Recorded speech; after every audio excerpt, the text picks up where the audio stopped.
My dear friends in Christ, yesterday we asked us to observe carefully, to listen attentively, and to meditate deeply in the happenings, in the celebrations of this period.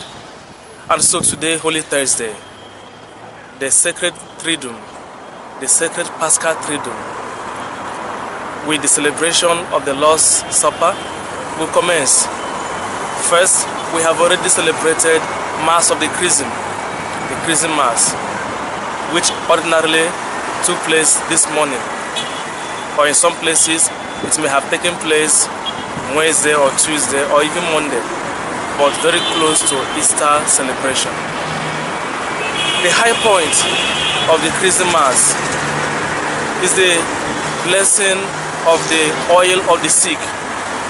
You remember Mark chapter 6 verse 13, when Jesus sent his 12 apostles 2 by 2, he commanded them to heal the sick, and when they went, they anointed the sick with oil and they cured them. In James chapter 5 verse 14, the apostle will tell us that if anyone is sick among us, the person should call the priest of the church to anoint the sick person. And so the church at Chrism Mass blesses oil of the sick, which will be used from today till next Chrism Mass to anoint the sick. When there is a sick call, someone is sick and a priest is called, it is this oil that was blessed today at Chrism Mass that is used to anoint the sick person. And then the priest prays for the sick person so that the prayer of faith may raise the sick person. Secondly, during the celebration, there was the blessing of the oil of catechumen, the oil that will be used for baptism, beginning from Holy Saturday, the Virgin Mass of the Lord's Resurrection, for those that will be baptized at Easter. And this oil will be used all through the year till next year Chrism Mass, when a new one will be blessed. And so this oil of the catechumen is usually used to anoint the chest or the hands of those to be baptized. The infants, it is used to anoint their chest, and for the adults, it is used to anoint their hands. And so this oil of catechumen is used to ward off evil, and then to give strength to the one to be baptized, to face temptations and to fight against temptations. Then the high point is the consecration of the Chrism oil, from where the Mass takes its name, Mass of the Chrism. The Chrism is a mixture of olive oil and balsam, and it is consecrated by the bishop. It is used for the ordination of priests. Their hands are anointed. Consecration of bishops, their hands are anointed, and then their heads are anointed with the oil of chrism. At baptism too, this oil is equally used. After baptism, it is used to anoint the crown of the baptized. At confirmation, the same oil is used to anoint the confirmed. This helps us to recall the threefold office of Jesus, who is a priest, a prophet, and a king. We recall Luke chapter 4 from verse 16 to 19. The Spirit of the Lord is upon me. He has anointed me to bring good news to the poor. So at baptism, to show that common priesthood, the baptized is anointed with the oil of chrism. This having been done in the morning, this evening now sees us with the celebration of the Lord's Supper, that commemorates the institution of the Holy Eucharist. That night, Jesus established the Eucharist. We recall this event from Matthew chapter 26, from verse 26 to 30. Mark chapter 14, from verse 22 to 26. Luke chapter 22, from verse 14 to 20. 1 Corinthians chapter 11, from verse 23 to 26.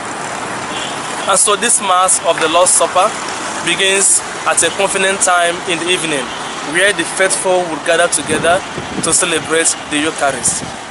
And the celebration of this Eucharist, enough host is consecrated, because the next day, Good Friday, the Mass will not be celebrated, because every Mass is the enactment of the death of Jesus. And so the Eucharist that is consecrated on Holy Thursday, Mass of the Lord's Supper, is to be received on Good Friday. That is, the people of God receive on Holy Thursday, and then it is reserved again for reception on Good Friday. At this celebration of the Lord's Supper, there is the washing of feet, which helps us to remember what Jesus did in John chapter 13, from verse 1 to 15. While at table, Jesus removed his outer garment and began to wash the feet of his disciples, to show that he himself was a servant leader, to show his humility, and then to ask us in the same way to imitate that gesture, to show that a Christian, every Christian, is called to serve others. At the end of the celebration of the Lord's Supper, the Eucharist is transferred to the altar of repose. There, the people of God will process and go to the altar of repose, where the Eucharist is adored. We recall the command of Jesus, Matthew chapter 26, verse 40. Keep watch with me at least for 1 hour. When the Eucharist is reposed, the people of God will remain for adoration. And then I ask you, will you be part of tonight's celebration? Will you be part of the celebration of the Lord's Supper? Will you be part of the adoration? If I conclude this, let us look at this. When Jesus and his disciples were in the room celebrating the Lord's Supper, every one of the disciples received the Eucharist. They received grace. One person received the Eucharist and Satan entered him. We see this in John chapter 13 from verse 21 to 30. Who was that? Judas. Why? Because he was not well disposed. He already had a wicked heart, a wicked soul. And this is what St. Paul will warn us in 1 Corinthians chapter 11 from verse 23. That for us to receive the Eucharist, we must be prepared. We must examine our conscience. And so, is there anything that will make you not to receive the Eucharist? Is there anything that will make you to receive the Eucharist unworthily? Think about it and walk towards reconciliation with your God. See you tomorrow, Good Friday. God bless you and have a fruitful celebration of the Lord's Supper.